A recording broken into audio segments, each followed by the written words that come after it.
রাজারহাটের জনপরিষেবায় এক নতুন অধ্যায়ের সূচনা হল। মাননীয় মুখ্যমন্ত্রী মমতা বন্দ্যোপাধ্যায়ের অনুপ্রেরণায় এবং মাননীয় সাংসদ ড কাকলি ঘোষ দস্তিদারের পৃষ্ঠপোষকতায় রাজারহাট হাজরাতলা শ্মশানে ইলেকট্রিক চুল্লি নির্মাণের শুভ শিলান্যাস অনুষ্ঠান সম্পন্ন হল গতকাল 11 মার্চ 2026। রাজারহাট নিউটাউনের মাননীয় বিধায়ক তাপস চ্যাটার্জির আন্তরিক উদ্যোগে এবং রাজারহাট পঞ্চায়েত সমিতির মাননীয় সভাপতি প্রবীর করের বিশেষ সহযোগিতায় এই আধুনিক প্রকল্পের কাজ শুরু হয়েছে। হাজরাতলা শ্মশান প্রাঙ্গণে আয়োজিত এই অনুষ্ঠানে প্রধান উদ্বোধক হিসেবে উপস্থিত ছিলেন ইসকন কলকাতার মাননীয় ভাইস চেয়ারম্যান প্রভু রাধারমন দাস। অনুষ্ঠানে প্রধান অতিথি হিসেবে উপস্থিত ছিলেন পশ্চিমবঙ্গ সরকারের খাদ্য সরবরাহ দপ্তরের মাননীয় মন্ত্রী রথীন ঘোষ। এলাকার সাধারণ মানুষের দীর্ঘদিনের দাবি মেনে এই বৈদ্যুতিক চুল্লি নির্মাণের কাজ শুরু হওয়ায় খুশি স্থানীয় বাসিন্দারা। বিধায়ক তাপস চ্যাটার্জি ও পঞ্চায়েত সভাপতি প্রবীর করের উপস্থিতিতে এই শিলান্যাস অনুষ্ঠান রাজারহাটের উন্নয়নমূলক মানচিত্রে এক বিশেষ পদক্ষেপ হিসেবে চিহ্নিত হয়ে থাকল।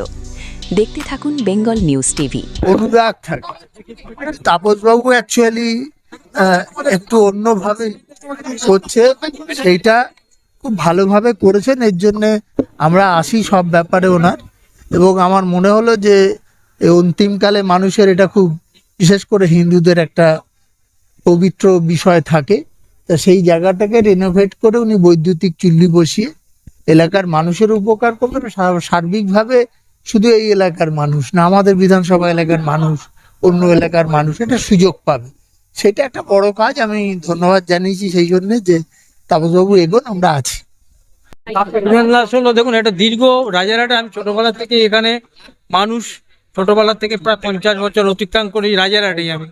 এখানকার মানুষের দীর্ঘদিনের একটা দাবি যে এটা একটা বৈদ্যুতিক চুল্লি হোক একটা মানুষের, এখানে বহু বডি আসে এখানে দূর দূরান্ত থেকে।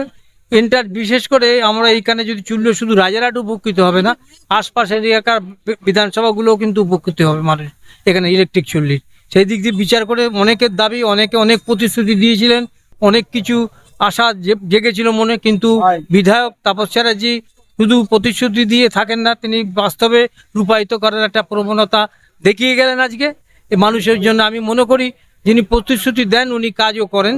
এটা এতদিন ধরে তার সাথে থেকে আমি এইটুকু অভিজ্ঞতা আমার হয়েছে। আশা করি এটাও বাস্তবে রূপায়িত হবে মানুষের সহযোগিতা। মেন আগে চাই মানুষের সহযোগিতা। এলাকার মানুষের সক্রিয় সহযোগিতা যদি না থাকে এত বড় কাজ করা মুশকিল। তাই আমিও আবেদন করব আমাদের পঞ্চায়েত সমিতির সভাপতি হিসেবে যে মানুষের সহযোগিতা হাত বাড়ান আমাদের দিকে। আমরা নিশ্চয়ই ধাপে ধাপে এই বাস্তবে রূপায়িত করব এই বৈদ্যুতিক চুল্লি। এলাকাবাসীকে সেই গেলেই দেখবেন একটু এগিয়ে গেলে একটা ঘাট করেছে। আমি পঞ্চায়েত সমিতি থেকে 3-4 বছর আগে আমি পঞ্চায়েত সমিতির ওন ফান্ড থেকে আমি ঘাটটা করেছি। আর ঘাটটা ছিল খালের ওপারে, আগে পার্মানেন্টলি ঘাট ছিল না, টেম্পোরারি যা হোক মাটির ঘাট ছিল সেখানে। সেটাকে আমরা এখানে এনে পঞ্চায়েত সমিতির ওন ফান্ড থেকে আমরা ঘাটটা করেছি। আগামী দিনে এটাকে যেহেতু এত বড় শ্মশান হচ্ছে, অটোমেটিক্যালি ঘাটটাও ভালোভাবে রিপেয়ার করা হবে এবং তারা আধুনিকভাবে সেটাকে আমরা তৈরি করব, সেটা আমাদের মাথায় আছে।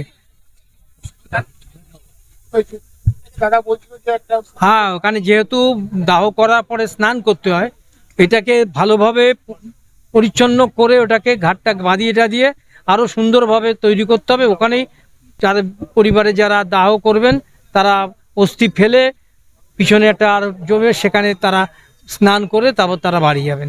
সব পরিকল্পনাই আছে আমাদের।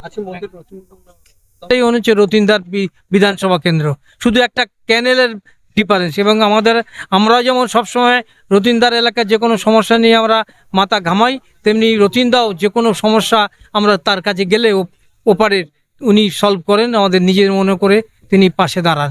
স্বাভাবিকভাবে একটা আমাদের জোর আছে রথীনদার ওপরে, সেই জোরেই বললেই উনি না করতে পারেন না।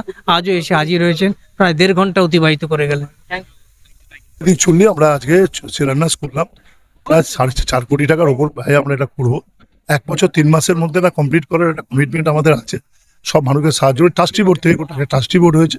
আমি তার চেয়ারম্যান, প্রবীর দা আমাদের সভাপতি, তার ভাইস চেয়ারম্যান, নাড়ুবাবু আছেন যিনি হচ্ছেন আমাদের সম্পাদক, আর সব মেম্বাররাও আছেন। বাপি একজন মেম্বার, কল্যাণ একজন মেম্বার, এরকম মেম্বার সব আছে।